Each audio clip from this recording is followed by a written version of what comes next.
what kind of rounds were there, and if possible, what kind of questions they ask? Prepared for a system design interview for an internship.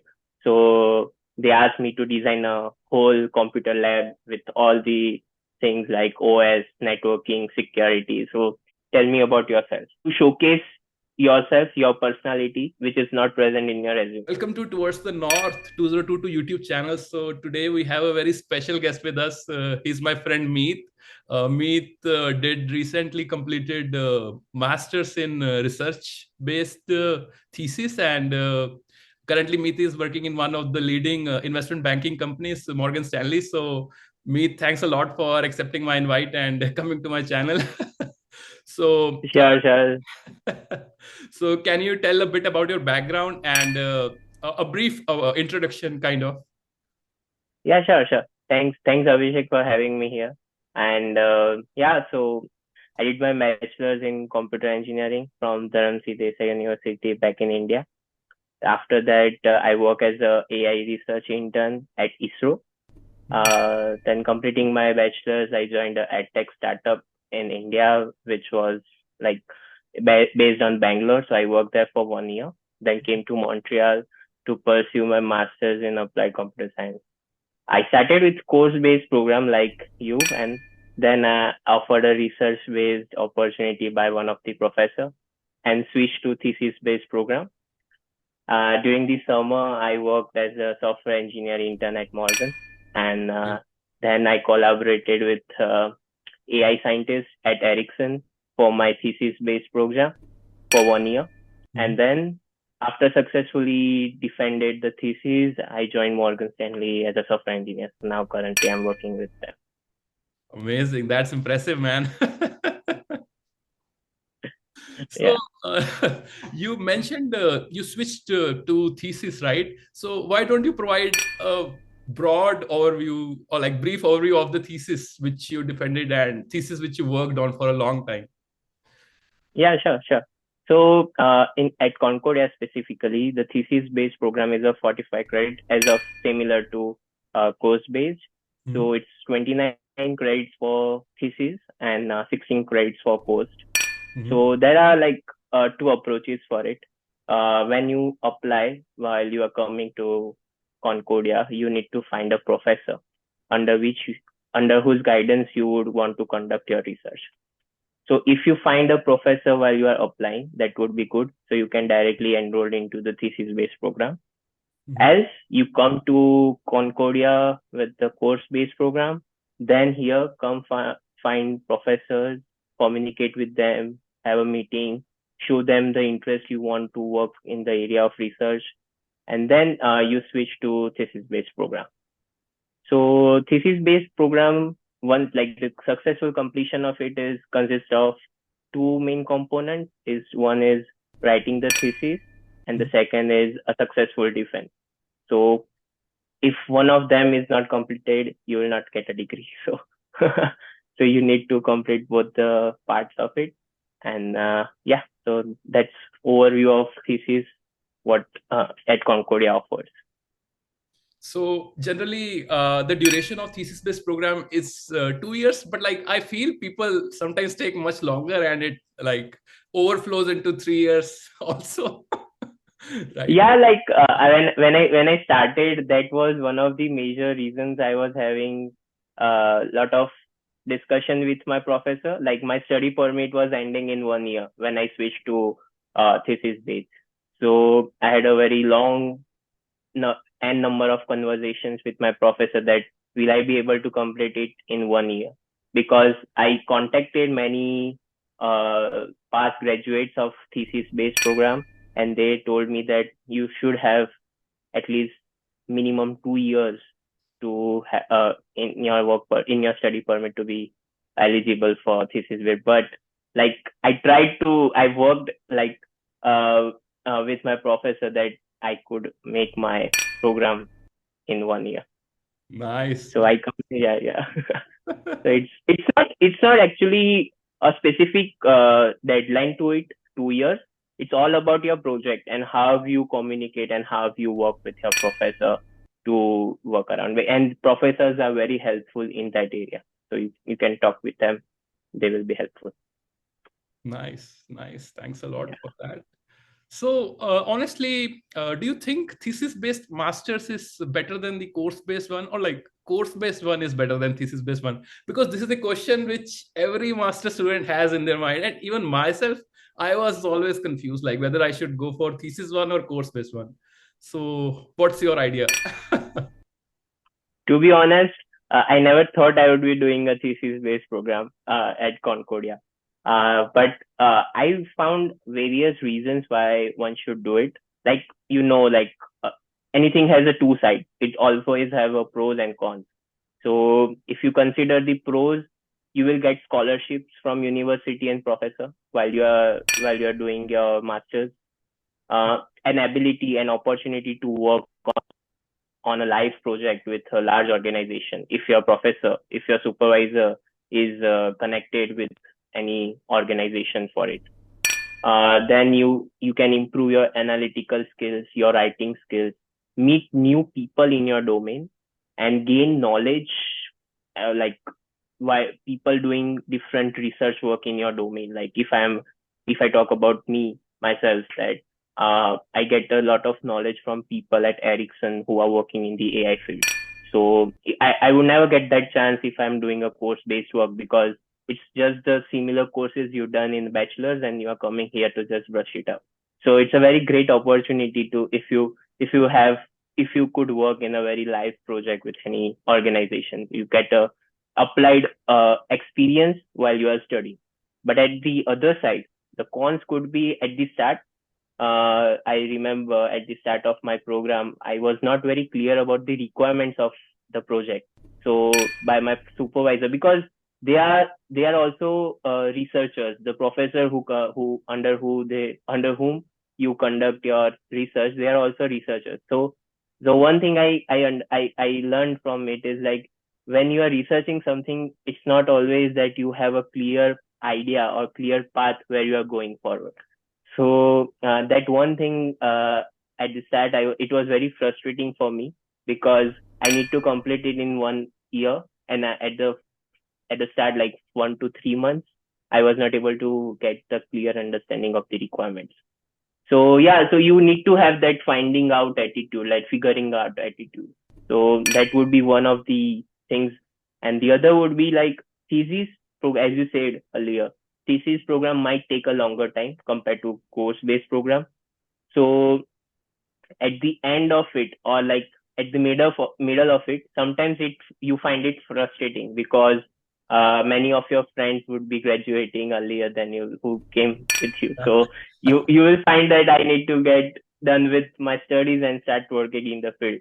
But yeah, so that, and the other thing is, at the end, when you are writing your thesis, actually thesis is like 50 to 80 pages long. So if you have no experience like me, like I didn't have any experience of writing a research paper. So it was, at the start, it was very difficult for me to jot down what I have done, my studies, my results, because the language in which you write your thesis is typically different than the normal essay or you write in anything.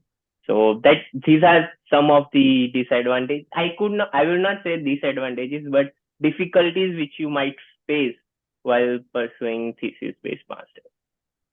Like research-based masters is like a stepping stone for a PhD or a doctoral degree also. So I think it's a great pro also Yeah, for pursuing the research-based one, right? yeah, true.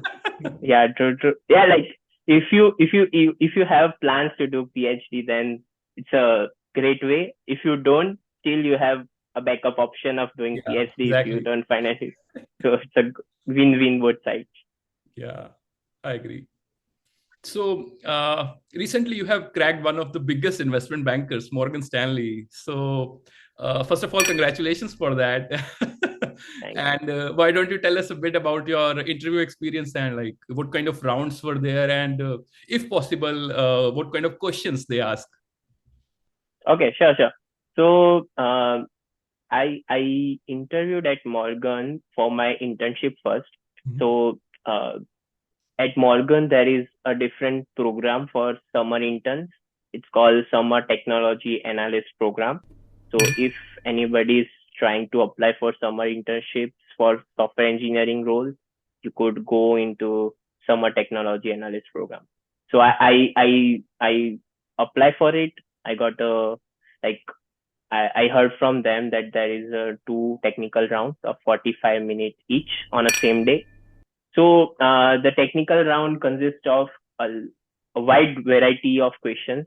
Like it started with my resume itself. So please don't bluff in your resume because they can easily catch you up when they start asking questions. Because it's my personal experience from it. Like I put Python and I worked in Python quite a while ago and I didn't know few of the concepts in it. So they asked me one question and then I was not able to answer it. So they start with resume questions. Then there are one or two DSA related questions. It's basically lead code, easy medium questions based on you can say array, string, linked list, and text. So these are the lead code questions. Mhm. Other than that, they focus more on the core computer science questions like Java. You need to have a lot of in-depth knowledge about Java. Mhm. OOPS concept, object-oriented programming concepts, database, networking, OS. So like if I tell you my experience, like I was not prepared for a system design interview for an internship. So they asked me to design a whole computer lab with all the things like OS, networking, security. So it was I never experienced that kind of internship interview. So that was pretty much surprise for me when they asked me such questions. So what I can learn from it is like you need to be super clear with your basic concepts. So that's one thing. So yeah, this were the I would say checklist for if you are applying for any interviews. So Generally, they don't ask system design from interns. like it's not basically you can say a direct system design question, but they asked me like they started with if I want a lab, then what do I need to have? Like how many numbers of routers? So if I answer something, they will go in depth about that answer. Then they will switch. So it's not like design this, but it will help. They will help you. They will walk you through how to design a particular system. So I was also shocked when they asked that, and I to be honest, I was not prepared for it. But hopefully, I could uh, answer it what they want. Amazing, amazing. So, like one tip you have already provided us that don't bluff on your resume. So, I would like to know a lot of tips and tricks from your side because you have recently cracked a company. So, you know really well what to do, what not to do, right? So, Yeah, yeah, sure. So it's like you need to have like when like the general question when they start it with is tell me about yourself. Mhm. Like so have a unique answer prepared for yourself. Like to showcase yourself, your personality, which is not present in your resume. Mhm. I It's not very important to have a unique answer, but at the start of it, it will push your profile a little bit forward when they will start interviewing you with the technical questions. So have a unique answer prepared based on your experience, skill set, and personality when you are answering this question. The second thing would be try to communicate while you are having the DSA question. So try to communicate with the interviewer, ask questions. Like if you are stuck anywhere, try to ask them how I can move forward with this approach. Discuss the approaches.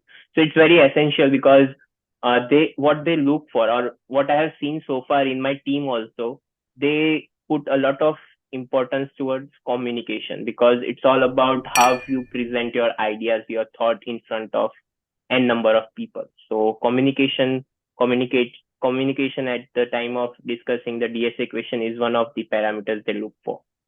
Also, as I said, core concept should be very clear. Like they are so particular about that they want you to, if you don't know at least like uh basic stuff like how to create an object or how generic class are created in Java, that's fine. But if you are not clear with the core concepts of computer science, that's a big red flag for them. So please be clear with the core computer science concepts.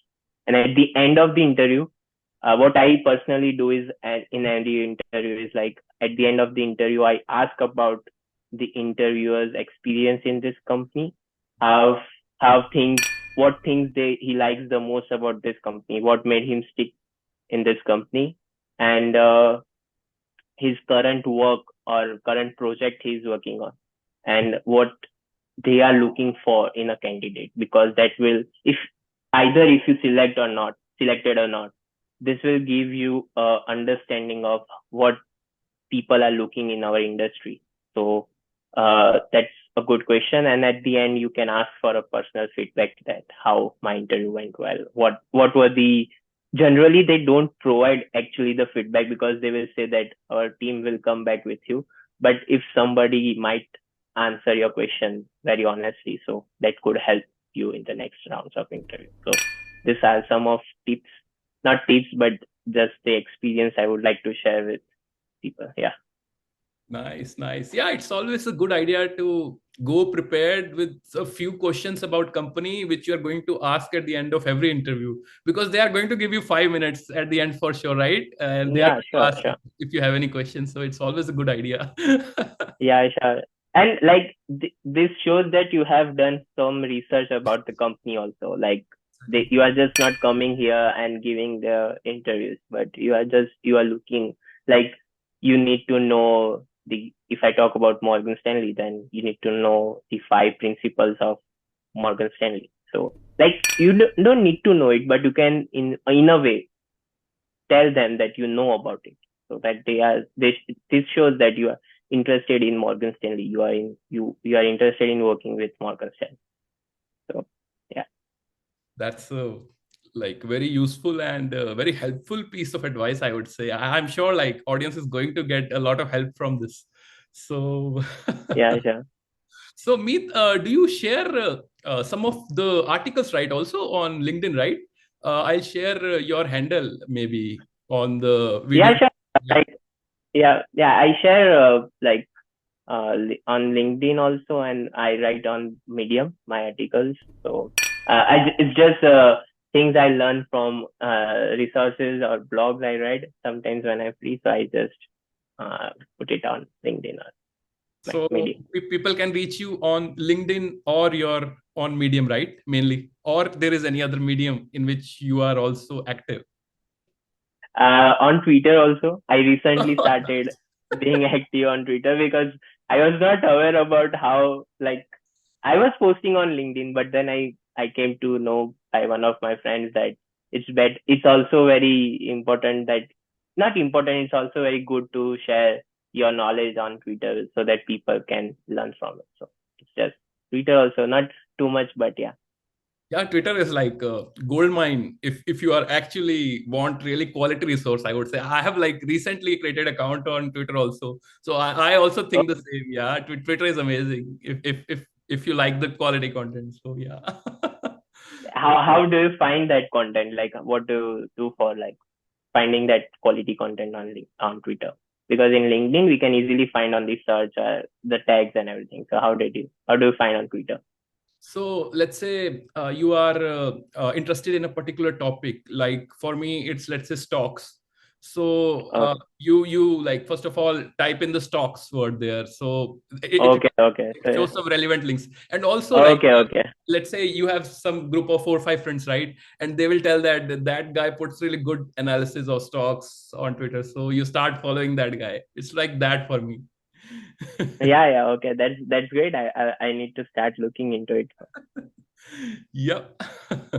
So I think that's all for the set of questions which I had prepared for today. Thanks a lot, Meet, for coming to my channel and sharing your valuable insight into the job market and your personal interview experience. Thanks a lot for that, and have a great day. Yeah, thanks Abhishek for having me, and I appreciate that you asked me to provide any experience I have to share with you. So it's great. It's great pleasure for me to be with you. Thank you. Okay, bye bye. Bye bye.